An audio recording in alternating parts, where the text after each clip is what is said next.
I know it's going to be an incredible conversation. I am Susan Wagner. I am a TV producer. I run the medical unit for NBC News. Basically, we help create and produce health content for the Today Show, Nightly News, MSNBC, and NBCnews.com. So healthcare is my beat. It's been my beat for a long time. I would say that any gathering of women who were getting together to talk about things that are important to them, we would be talking about healthcare. So I think that it's completely fitting. But I would also say, we're not going to get all crazy and political, but right now, what a perfect time as we sort of see a panel of 13 men make decisions for us. There's not a woman at the table. So I think that there's a lot of great stuff for us to talk about. My guest is Michellene Davis, who has a resume that is so incredible that really just Google it and see for yourself, because it's so long. However, she is the Senior Vice President for Policy Development and Government Affairs for Barnabas Health. It's New Jersey's largest integrated healthcare system. She is an attorney. She was the first African-American to serve as the governor's chief policy counsel here in New Jersey, the first African-American state treasurer. You ran the lottery. And also, again, in terms of her bona fides and resume, so impressive for the breadth of experience, both in terms of policy, government, philanthropy. I think actually all the things that touch healthcare, really. But you didn't start out in healthcare. And in true sort of women's fashion, I am going to weave the personal and the political all in one. So I would like, you started out in law and government, and your expertise, spanned everything from crime to public policy. Like I said, you ran the lottery. What's your position right now?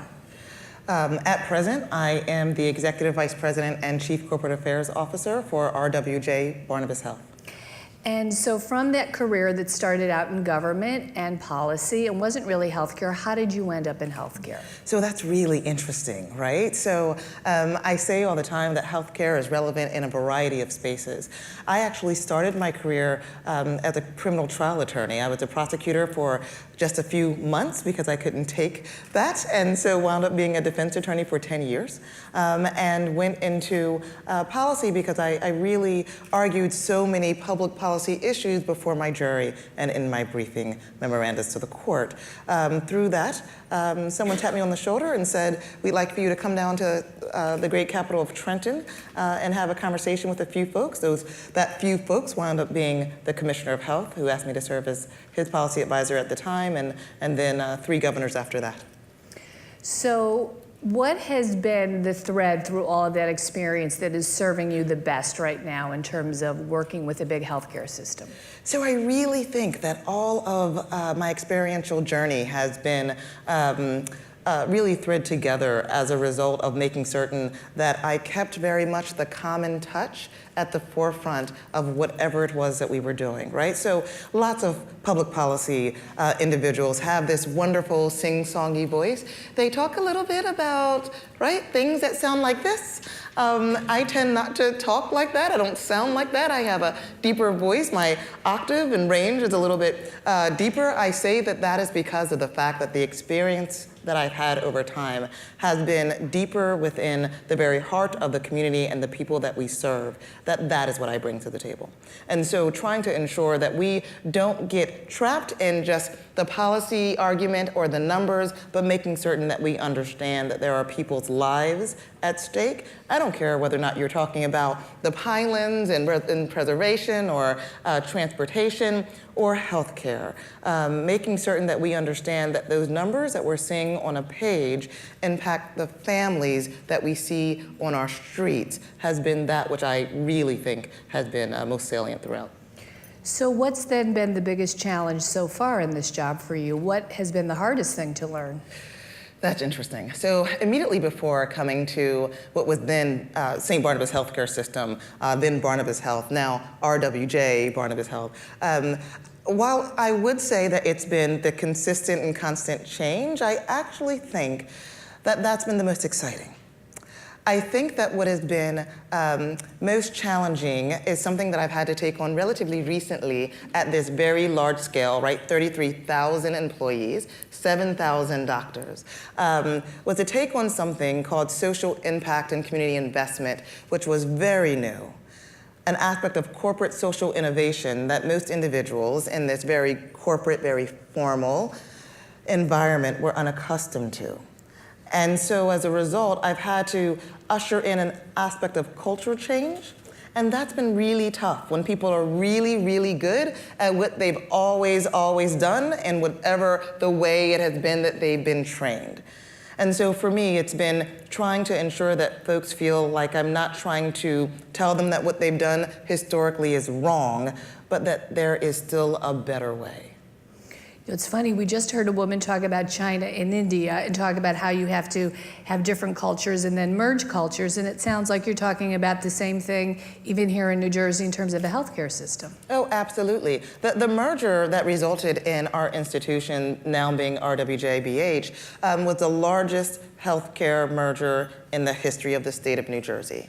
Now, I'll tell you this, right? I'm also, yes, I'm an executive vice president there, but I was the first woman in our history to ever become an executive vice president in this particular entity. And what's interesting about that is the fact that, well, our mothership just celebrated 151 years.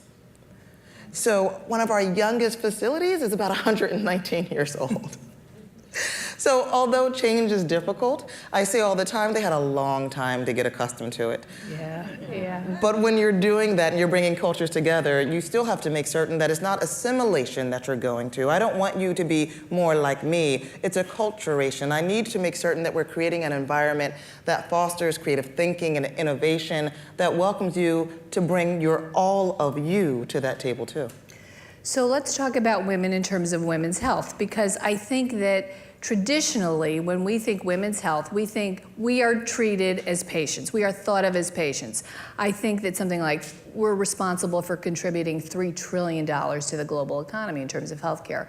So where do you see women's power in the healthcare space? Oh, I think that women's power across the globe in every sector is growing exponentially, right? I think that we are a force to be reckoned with and undoubtedly an ocean, but in healthcare in particular. You know, I spoke this morning, and one of the things that I said to that audience, which was also a beautiful audience of all women, was the fact that, you know, in healthcare it's slightly different. You are our consumer, right? What we understand, what we know, is that the women in our societies, in our communities, in our places of business, you literally are making the determinations of healthcare for the rest of your families. I have yet to get a phone call from a male counterpart saying, "Hi, I'm giving you a call because my wife needs a specialist."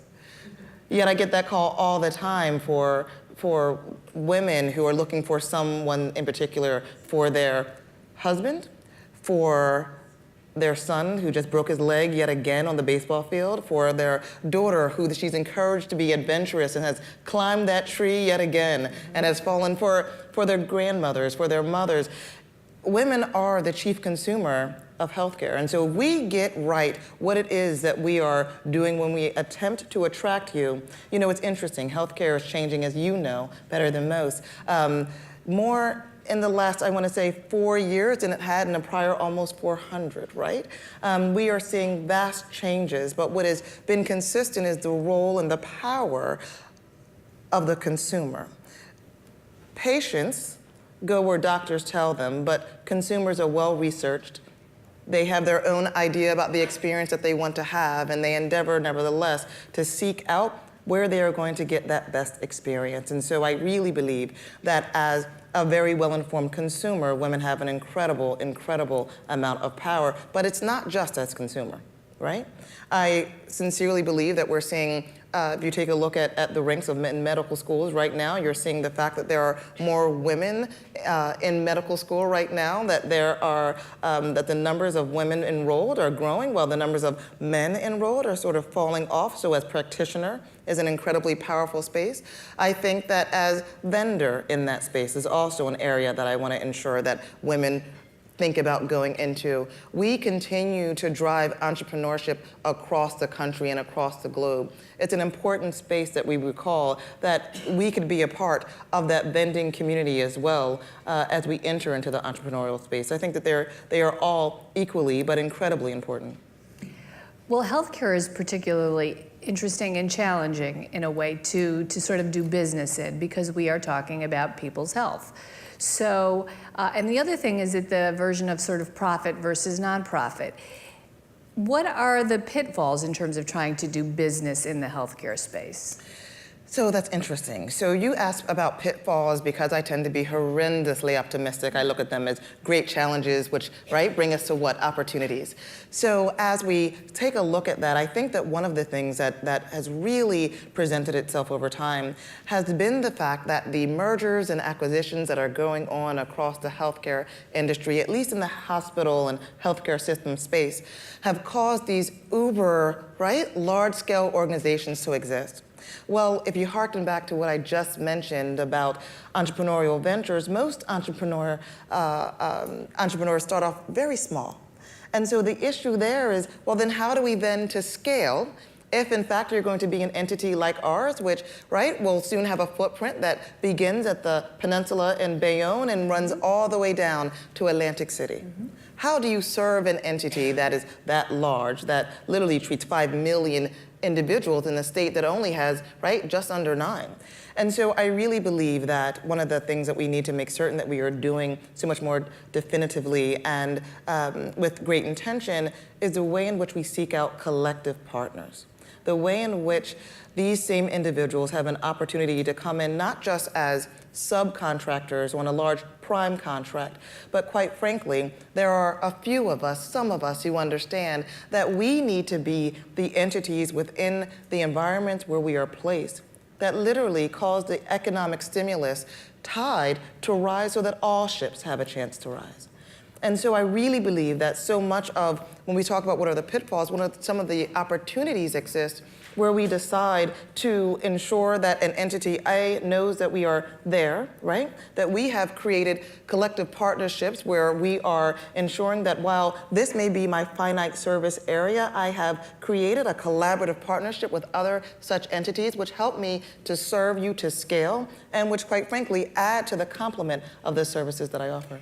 So for people who might not know exactly what those kinds of jobs or services might be in terms of these great opportunities, what might some of that work be? What would it look like? What would people be doing that could then sort of be scaled up to serve the entire system? Well, listen, I again, right, the hopeless optimistic. Right. Hospitals and healthcare systems are cities. We never close, right? We have to feed individuals, they sleep there, we treat them, right? Think about the complement of services and then go one layer deeper. So let me go back to what I mentioned earlier about utilizing a social impact perspective as we treat our communities that we serve. Well, that means that as a nonprofit healthcare system, you know, many of us, we are all called to do something called community benefit. The IRS, right, Schedule H of our 990, requires us to give back to the communities where we are located. But there are some of us, just a few of us, those of us who decide to be visionary, that have decided that that still is not enough. What we have done is take a look at, so what truly contributes to the health outcomes that we are seeing across the communities that we serve, and what do we need to do to address those issues? So you know about the social determinants of health, right? Mm-hmm. Those things which are the non-clinical based determinants that literally impact healthcare outcomes at upwards of 80% more than just access to care. So what do those things look like? Well, they look like unemployment. They look like job insecurity, housing insecurity, food insecurity. They look like those same elements that we see when we look at not just pockets of poverty, because doesn't that sound scary, but rather when we look to really where the vulnerable populations are within every community. And what I can tell you is that they are undoubtedly in every community. So one of the things that we've attempted to do is to embrace an anchor mission, which means that this large-scale organization, this $5 billion organization, will not simply ensure that we are adding to our supply diverse vendors, but that we would do it locally. So when you ask me, so what are the types of roles that they would be in? Well, that ranges significantly because we need everything, right? So yes, in fact, we need individuals who have an expertise in manufacturing particular medical supply devices. We need that. If in fact you supply sutures, we need you. If you do latex gloves, we need you, but we need you too if you do dietary or professional services. You know, I've been in this conversation around collective impact with a variety of small companies that you may have heard of here or there. Some of you may know their names, some of you may not. Small entities like Audible.com, Panasonic, Prudential, just a few in our own backyard. Companies. Small companies. And what we've said to them is, listen, you do life insurance and financial services. We deliver beautiful babies. Anyone ever had a baby at one of our facilities? I bet your baby was beautiful. You're welcome. But what we also do is we buy pencils and paper and light bulbs, right? We buy paper towels. We buy things in concert that if, in fact, we began to realize that if we shifted our procurement to have a focus on more inclusive local spending, well, then there's everything that we would be looking for. Listen, I just brought in a whole layer of executive coaches into our entity as we seek to really infuse and motivate our talent pool. So who do you think I brought in?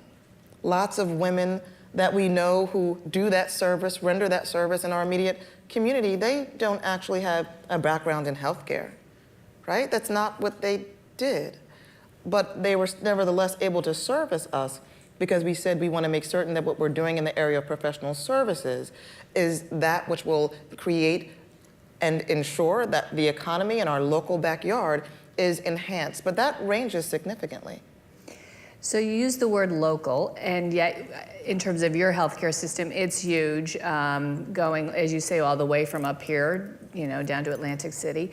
But I think that for the most part, until recently, healthcare really was local. I mean, it was as local as your local hospital. I think that even though you are part of a big system, people think of that as just like, what's my nearest hospital?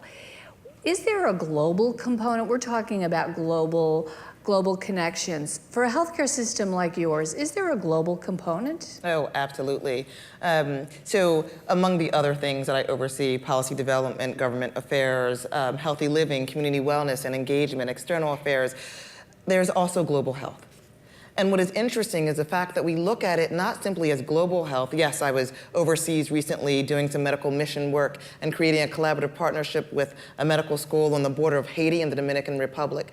But the truth of the matter is that I was there not simply because, yes, the urgent need is there, but the burning platform is here as well. We are an incredibly mobile environment now, right? The globe is your village. And so we have such a diversity of individuals across our entire bandwidth and footprint that if in fact we do not think that what happens at home impacts the health of our residents here, then we have truly missed the mark. Who thought that we would be dealing with Zika and Ebola in New Jersey just 5-10 years ago? So we have to lean more into the global space because, quite frankly, we are already there. As quickly as you can send a tweet, you could have the next incredible foreign disease at your doorstep. Are you concerned about competition from global entities, which already, things sort of along the line of medical tourism, because it's cheaper to get a hip implant in Germany, or I go to India for my surgery, or the people reading the radiologists reading the scans are who knows where. Is that something that you have to deal with?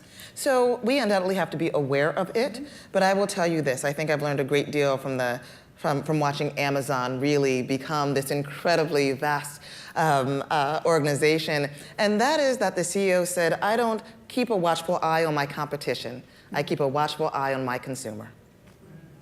And so if I can better anticipate your needs, then it doesn't matter who comes knocking at your door. You're going to continue knocking at mine. Because what you understand is that I want to know you better than you know yourself. I want to make certain that I am intuitively aware of what it is that you're going to be looking for and, quite frankly, the way in which you want to access that care, right? That's why we have ZocDoc now.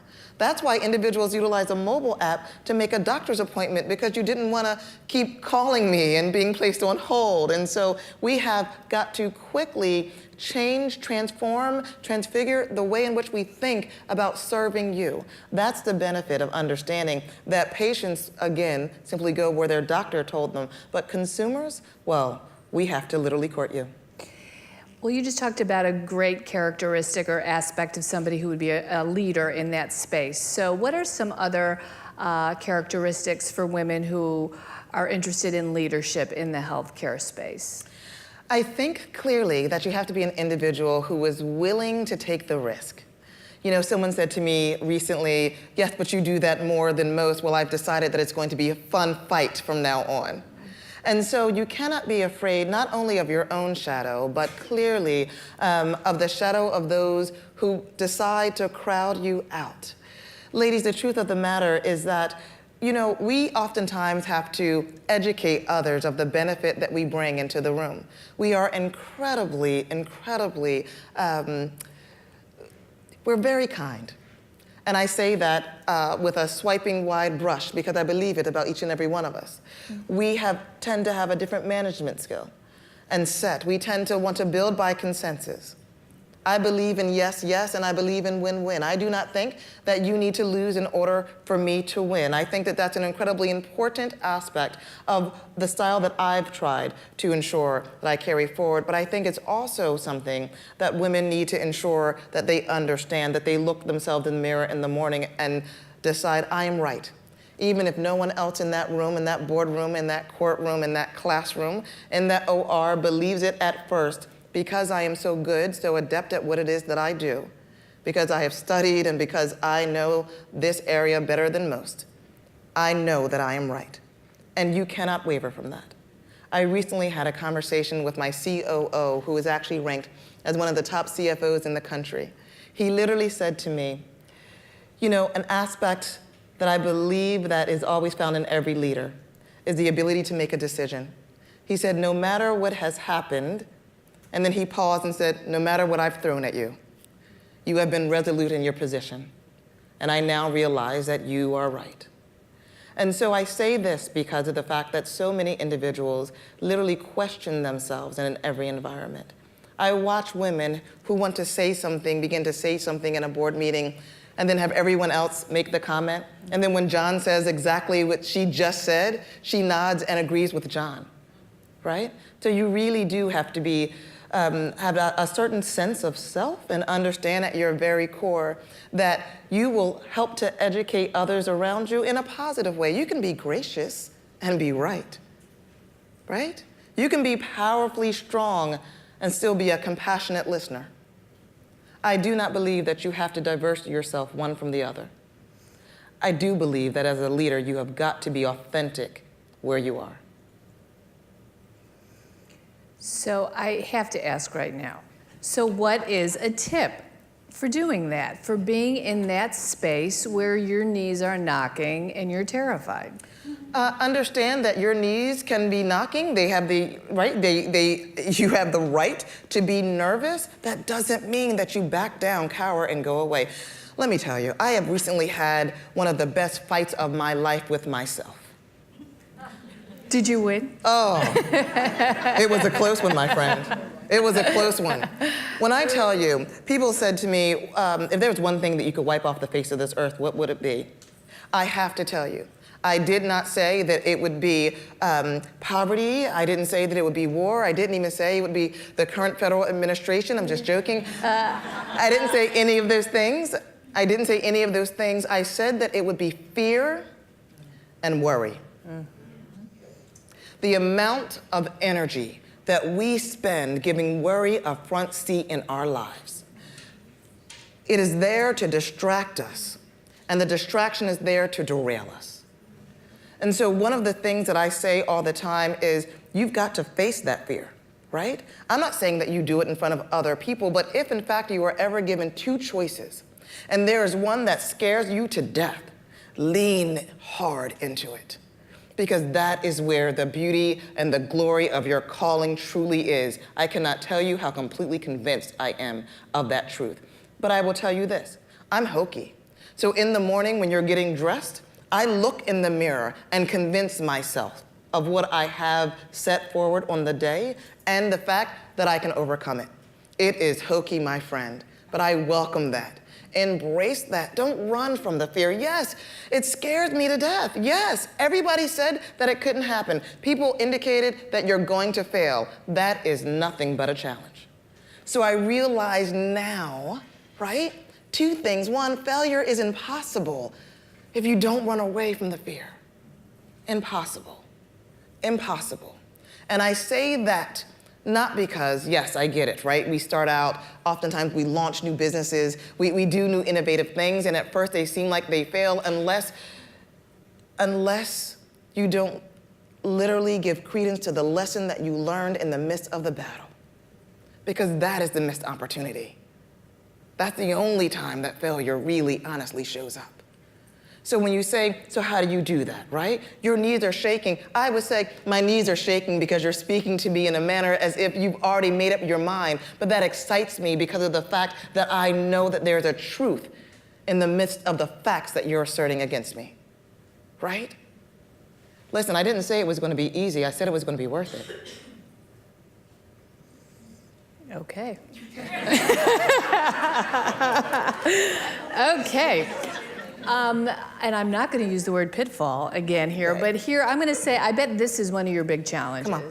And the name of our topic or our section was healthcare, good for families, good for business, good for communities. So I say, I think we would all agree it's good for families and it's good for communities, but part of your job, I think, is having to convince businesses that it's good for business. How do you do that? Oh my goodness.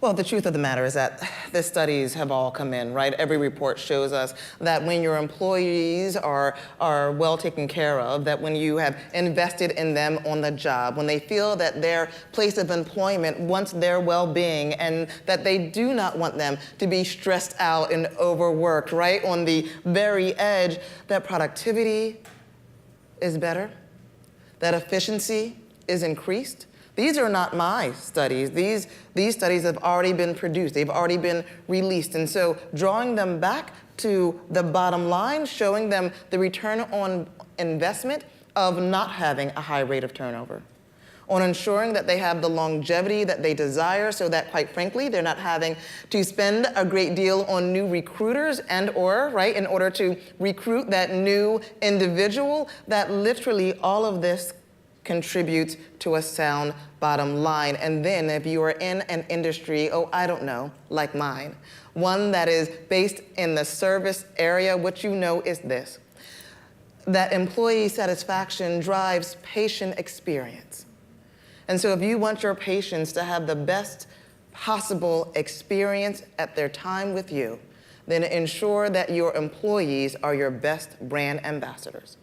And quite frankly, it still comes down not just to employee health as in your biometric screening, but making certain that you are well and ensuring that you understand that we are sending a consistent message that evidences that we care about whether or not you are. That undoubtedly produces a very high return on your investment. So without getting yourself into any trouble, how are you thinking about getting health care paid for these days? So that's a very funny thing. And getting myself in trouble is pretty easy for me. I've had a lot of experience at that. So this is what's interesting. So all of the great work that we're talking about right now, right, about wellness and prevention, because you hear all of that happening across the globe right now about the fact that we're turning our attention to the realization that, hey guys, despite everything that we've already done in the healthcare space, we are still on track for healthcare costs to be 20% of our GDP, right? What we know is that we have not capped that increase as of yet. What we have not figured out is how to get paid for doing some of the preventative work that we're talking about. So I can say this. that while, of course, we've had the ACA and now we have the AHCA, and it's very interesting. You know, I had a breakfast meeting with the congressman who authored the House version of the AHCA and got it through the House the day after his first town hall in New Jersey. 5 hours on his feet. Right. What was interesting about that is the fact that what we can make certain that we are doing is having constant and consistent dialogue and discussion, that we are not screaming at each other, that we continue to remain in dialogue, and that even where we disagree, right, we respectfully agree to disagree. That ensuring that we are having those conversations now, hopefully, will save us from that which we all believe is on the horizon, right? Listen, we're living longer because of advances in medicine, and so as a result of that, we have discussions, right, at the national level about, oh my goodness, Medicare is one day going to collapse. We're having discussions about the fact that there are Medicaid issues, right? This is the state that has enjoyed the expansion of that, and quite frankly, if in fact we go the block grant methodology, or even the per capita methodology, right, New Jersey stands in a pretty significant issue of, oh, I don't know, terror. But what I will tell you is the fact that we need to figure that out. I haven't said that I have the perfect answer, but what I will tell you is that if we do not begin to address the upstream issues that contribute to those social determinants of health, we're going to continue to see this incredible increase in having the chronically ill and the medically non-compliant, right? So it's interesting. So remind us what those upstream issues are again. Oh, absolutely. So you heard me mention earlier, right, that we were paying attention, and I love the term social determinants of health, because putting the word social before it means that it was socially constructed, which means that socially there's something we can do about it, right? And so when we take a look at the fact that there are pockets in the state of New Jersey, interesting ones, quite frankly, where we see high rates of unemployment, high rates of food insecurity. I was having a discussion with a colleague just the other day who said that he was so surprised to receive a notice in the mail that the school system where he lived was going to remain open throughout the summer, not for class, but so that the cafeterias would continue to feed children, because there's such a high rate of food insecurity in the greater Morristown area. He was shocked and surprised because he knows, right, what his property tax basis is. He couldn't believe that that was the case. But what I will tell you is that those pockets exist in every community. I was talking about the issue, right? One of the social determinants of health is also violence. And when you say violence, no one wants to touch it because, oh my goodness, what do we do about that? We can't boil the ocean, but studies do tell us that most individuals are first introduced to violence within the home, and that there are certain things that we can do in order to really attempt to push back the habit of domestic violence. Now, you educate your children differently. There are certain things that you do on a preventative basis, but what's also interesting is that when I talk about that, individuals have in their mind an image of where those issues exist. And yet and still we see that there are environments like Livingston, New Jersey, with a very high tax base, a wonderful educational system that had such a high increase in domestic violence complaints that they had to build an annex onto the police department. What I will tell you is that this is not just their problem. This is all of our problem. And that if, in fact, we, again, turn our attention only inward into the walls of our hospital, we will have missed the mark. So it sounds like you're almost talking about redefining what we see as a hospital, or that there is a building, but that entity that provides health care, you have a different idea of what that looks like, or it sounds like you're building toward that. Absolutely, right? We're striving to. I think that what you're seeing, right, because we see that we have inpatient bed census, right, which is going on the decline, meaning that many of you no longer want to come to a hospital, want to stay overnight with us, that you want to literally be able to go to an ambulatory care center, that you want to have an outpatient experience, that evening you want to sleep in your own bed, and I don't blame you. And so as a result of that, many hospitals, undoubtedly ours, we are taking a look at how best do we ensure that we are meeting the needs again of that consumer, that changing consumer. And so we are indeed going more towards that type of an experience. And then we're also looking to this other side of it. Because what I understand is that if I see you and I treat not just your disease, but your whole person, then I should not simply be asking you, how long have you had this issue? How long has this been bothering you? But also, do you eat well? Do you have access? Do you have a good support system? What else is available that I can connect you to ensure that you're having a healthier life experience? And so this is not healthcare as we once knew it, right? I accept that. I understand that. But that's why we too are called to be innovative in our care. So when you are making your case for the new vision of healthcare, who are you making your case to? Who are you? At what levels are you bringing this argument, this case? So truth be told, I think it's every, right? Or at least it has been for me. I am blessed. The president and CEO of my system, his name is Barry Ostrowski, and he is an incredibly visionary man. He is an individual who understands that we may not even see a return on our investment in doing this work for the first generation, but the next generation. He understands that. He has not, as of yet, convinced our CFO that that's the right way to go. Okay. And so, right, the audience is every layer of senior executive management and every layer under that. That audience is internal first, external as well. The audience includes the businesses with which we partner, a Horizon, a Aetna, and the businesses that we treat. That audience is in this room and out in those communities too. I believe that it's literally a global audience indeed. So let's talk about strategic thinking, because it occurs to me that, and we've talked a little, that has to be a real centerpiece of how you make your case and how you build a case. I think that that's something that women are afraid of also, or they don't know what it is. So first of all, would you describe for us what strategic thinking is and how it works for you? So of course I am a lawyer by training, right? And so one of the things they say about all of us is the fact that we go to school in order to hone our critical analytical thinking. I'm not certain that we all did that. But what I will tell you is that for me, it means that we are trying to connect the dots, right?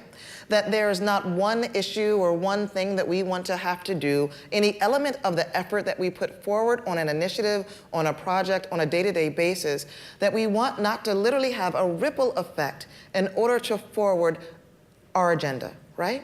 Now, whether or not that is an agenda item that's in your family or whether or not that is in business, I think that it is really about ensuring that you are connecting the dots in order to bring all others to the table, right? You see, if in fact I stay in my own zone, bake my own plan, and then come to you and say, now execute it, you've never had the opportunity for buy-in. Your voice is not expressed in my plan because I never asked you to lend it to me. And so in order to be strategic about the development of any new venture, any new partnership, then I am most likely going to come to you. Because again, I want to build by consensus. I want to ensure that that which is important to you is relevant and reflective in this plan, so that, my friend, when I ask you to do it with me, well, it's because it is all about your success and not mine, right?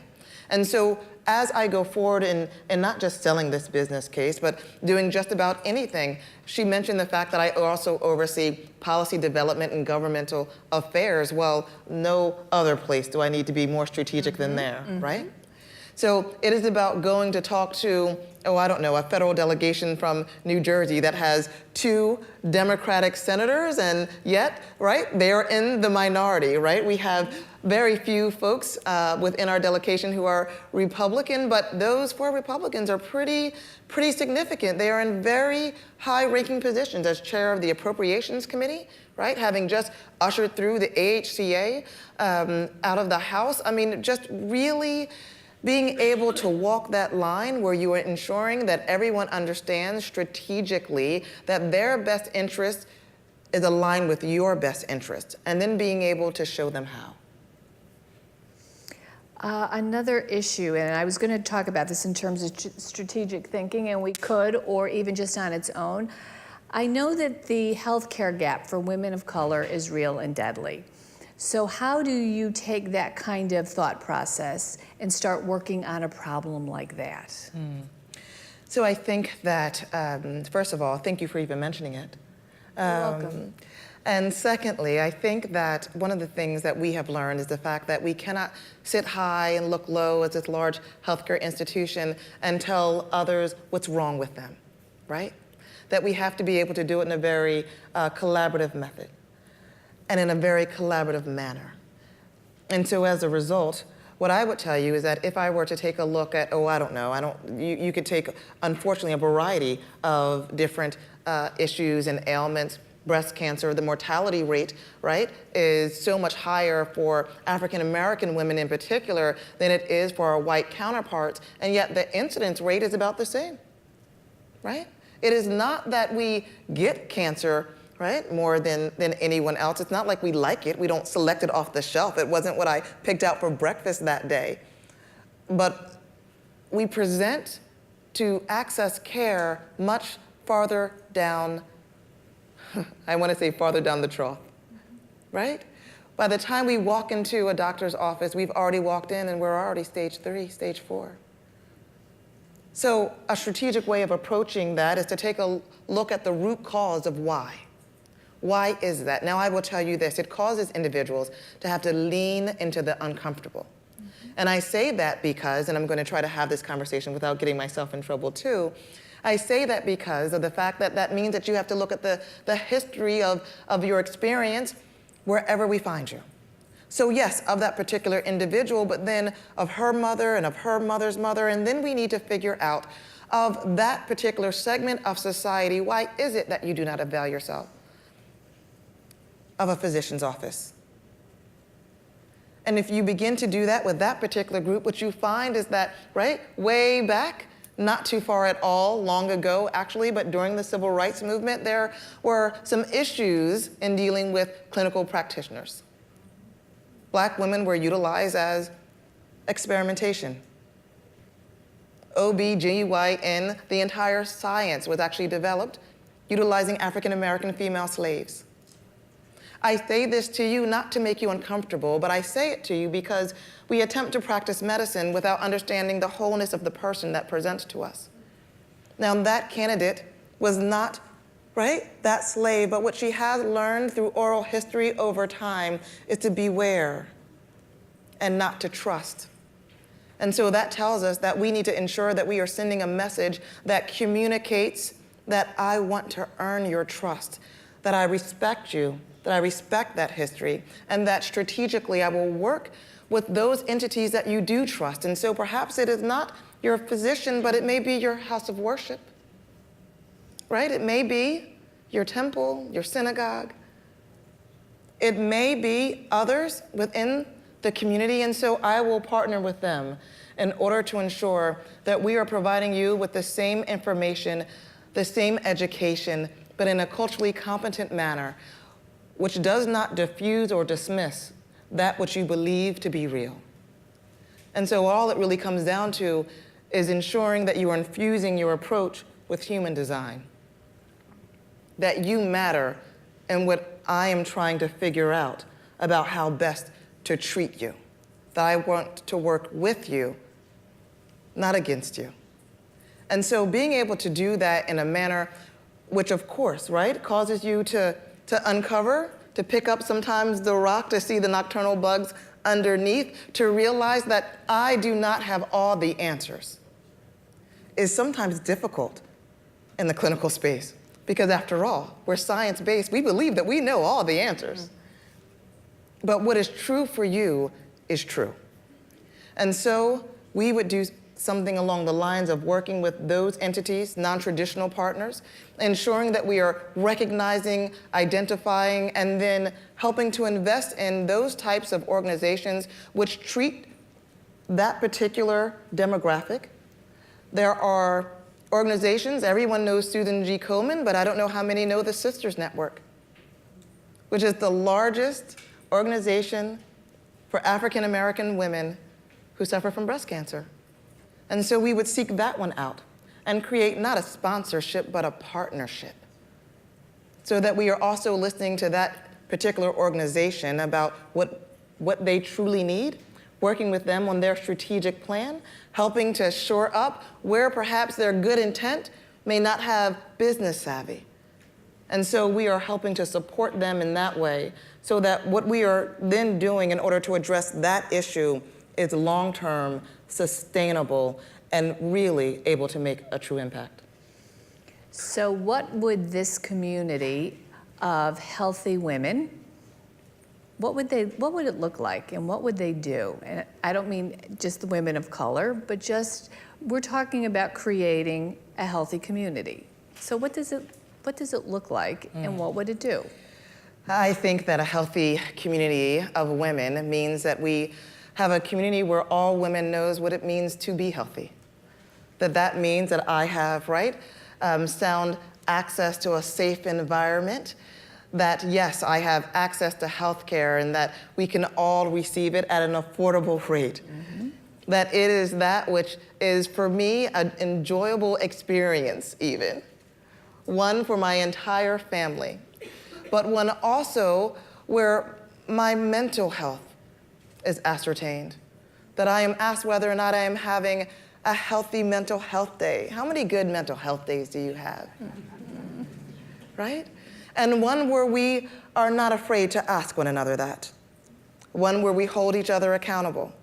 Not that I simply ask you about your last vacation, but one where I ask, when was the last time you took that time off just for you? How are you feeling right now? And are you struggling? That divorce was rough, yes? We know that stress impacts our health, and yet we act as if we're ashamed to talk about it. There are individuals amongst us every day who are crying out. We take a look at the opioid epidemic, which has hit New Jersey extremely hard. We are literally standing in a position where we are seeing a 90% increase in death from opioid use and abuse. And yet there are individuals who go to tea and lunch and tennis and never ever bring it up. We're not talking about those things that are truly making us ill because we've decided it's not socially acceptable. I don't want to be a downer. I want to be invited back to the cocktail party. When really we could very easily decide that I have the right to be healthy and so does my sister friend. And so instead we're going to have a community that is truly one that is healthy. And so we talk about that openly. There is no shame about that. That I ask you for help, but before I even get to do so, you've already offered it. To me, that is what a community of healthy women really looks like. I'm asking you, not just about that haircut, but about your last mammogram. And you're proudly telling me about it too. For me, a healthy community of healthy women means that I'm ensuring that we are also talking about what it is that our own organizations are doing about food insecurity in our backyard and across the globe. What it is that we're studying in our universities, how we're working on new curriculums to ensure that there are more women who are entering STEM fields and adding to our levels and numbers of practitioners who are going to finally find a cure for the diseases that we're still just living with. I know I have to save some time. I know that there's going to be some questions for you. So let me end my section on this note. I know it's something that you care deeply about, which is, and you've really talked about it, I think, the passion that we find in our work, in our careers. What can you tell us about that? I can tell you that if in fact you do not have it, then you're in the wrong career, right? I can tell you that it is high time that you have had an honest conversation with yourself and that you deserve, my friend, to be happy, that it is attainable and attachable and that you've got to run after it. That is the burning platform, really, right? That you can show up and be successful in life and still be authentic and wildly transparent. And that when you do so, you free other women to do the same. Listen, I talk about my fights with fear, not for me, I lived through it, I have the scars, but for other women.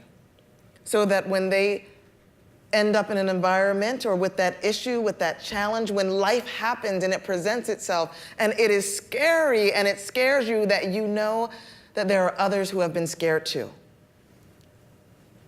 And that the same way that they walked through that valley of that shadow of death and walked up onto the other side of the horizon, that horizon is possible for you too.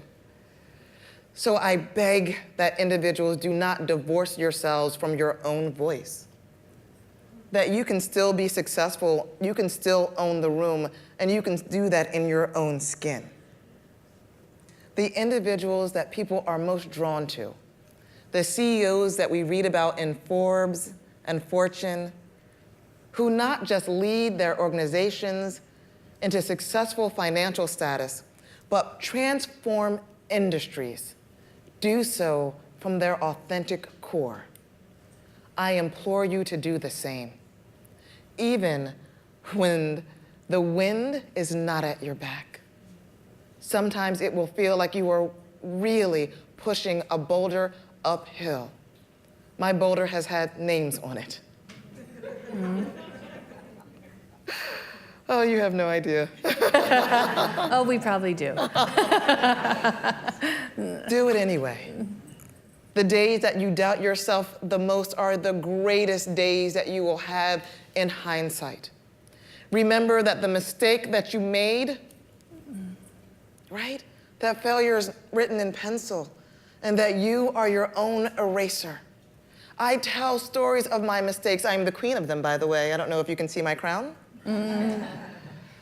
Because from them, the lessons that I have learned have equipped me to truly do battle, and then to have to fight the war, because that is always longer than that instantaneous battle. It is all worth fighting for, and so are you. Terrific, thank you. I'm sure, does anyone have any questions? Have we talked you out? Okay. Have we talked you out? We did. Thank you so much. Thank you so much.